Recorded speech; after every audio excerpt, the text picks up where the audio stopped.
Hello, ഹസൻക കിച്ചണിലേക്ക് സ്വാഗതം. ഞാനിന്ന് ഒരു ഫുൾ കോയിൻ്റെ ബിരിയാണിയാണ് ഉണ്ടാക്കുന്നത് കേട്ടോ. അപ്പോൾ നമ്മൾ 2 ഫുൾ കോയി കൊടുത്തിട്ടുണ്ട്. അപ്പോൾ അതിലേക്കുള്ള മസാലയാണ് നമ്മൾ ഉണ്ടാക്കുന്നത്. ഉപ്പ്, മഞ്ഞൾപ്പൊടി, മുളകും പൊടി, ജീരക മസാല, പാകത്തിന് ഉപ്പ്, തൈര്, ഒരു ലേശം 2 സ്പൂണ് സുർക്ക. ഇതെല്ലാം കൂടെ നല്ലതായിട്ട് മിക്സ് ചെയ്തിട്ട് നമ്മൾ ഫുൾ കോഴി കൊടുത്തിട്ട് വരിയുണ്ട്. വരിയണെന്താ വെച്ചാൽ മസാല പിടിക്കാൻ വേണ്ടിയിട്ടാണ് വരിയണത്. അത് വരിഞ്ഞതിൻ്റെ ശേഷം നമ്മൾ ആ മസാല അതിന്മേൽ കണ്ട് തേച്ച് കൊടുത്തിട്ട് ഒരു അരമണിക്കൂർ നമ്മൾ ആ മസാല പിടിക്കാൻ വേണ്ടിയിട്ട് വെക്കണം. അപ്പം മസാലയൊക്കെ തേച്ച് വെച്ചുകൊണ്ട്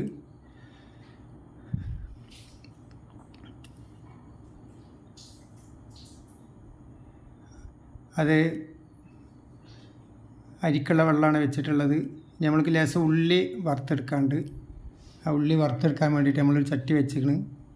അപ്പോൾ ഉള്ളി ലേശം വെച്ചിട്ടുണ്ട്. അപ്പം അരി കഴുകാൻ വേണ്ടിയിട്ട് നമ്മളൊരു പാത്രത്തിൽ വെള്ളം വെച്ച് കഴുകി വെക്കുന്നുണ്ട്.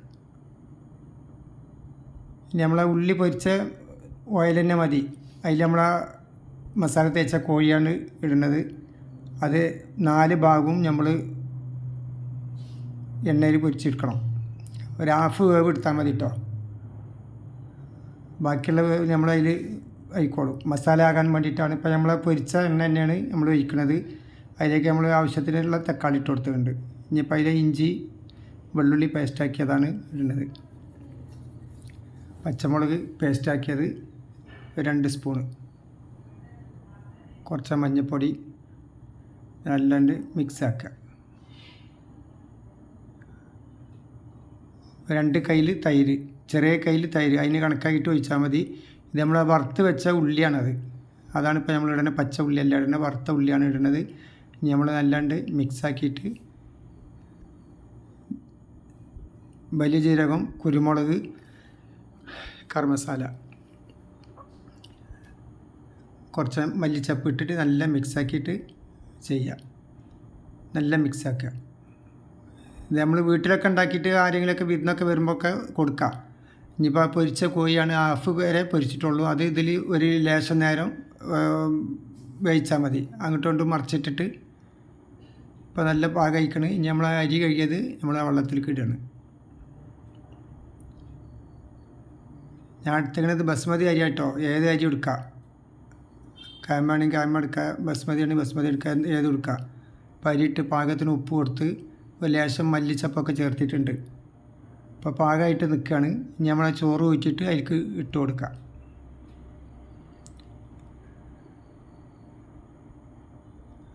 പാകത്തിന് ലേശം വേവ് കൂട്ടിയെടുക്കണം കേട്ടോ. നമ്മളിപ്പോൾ വറുത്ത ഉള്ളി, അണ്ടി, മുന്തിരിയൊക്കെ ഉണ്ട്. അതൊക്കെ നമ്മളിപ്പോൾ അതിൻ്റെ മേലെ പാകത്തിന് ഇട്ടിട്ടുണ്ട്. ഇനി അതിൻ്റെ മേലെ ലേശം കൂടി ചോറ് ഊറ്റിയിട്ട് ഇടാം.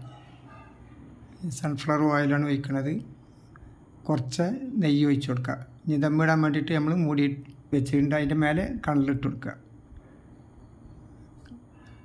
അടിയിലും മേലെയും ലേശം കണലുണ്ടായാൽ നേരത്തെ ആയിട്ടുണ്ടാവും. ഇപ്പം ചോറ് പാകമായിട്ടുണ്ട്. നമ്മൾക്കതൊരു പ്ലേറ്റിലേക്ക് സെർവ് ചെയ്യാൻ വേണ്ടി എടുക്കുന്നുണ്ട്. ഞാൻ ഇതുവരെ ചെറിയ കോയിൻ്റെ ചെറിയ പീസിൻ്റെ ബിരിയാണി ഉണ്ടാക്കിയിട്ടുണ്ട്. ഇത് ഫുൾ കോയി ഉണ്ടാക്കിയിട്ടില്ല. അപ്പോൾ ഇതുമാതിരി ഒന്ന് ഉണ്ടാക്കി നോക്കി. നല്ല ഇതാണ്. കാരണം ഒരു വിരുന്ന് വരുമ്പോൾ നമ്മൾ വെച്ച് കൊടുക്കാനൊക്കെ പാകാം. അപ്പോൾ ഇതേമാതിരി ഒന്ന് ഉണ്ടാക്കി നോക്കുക.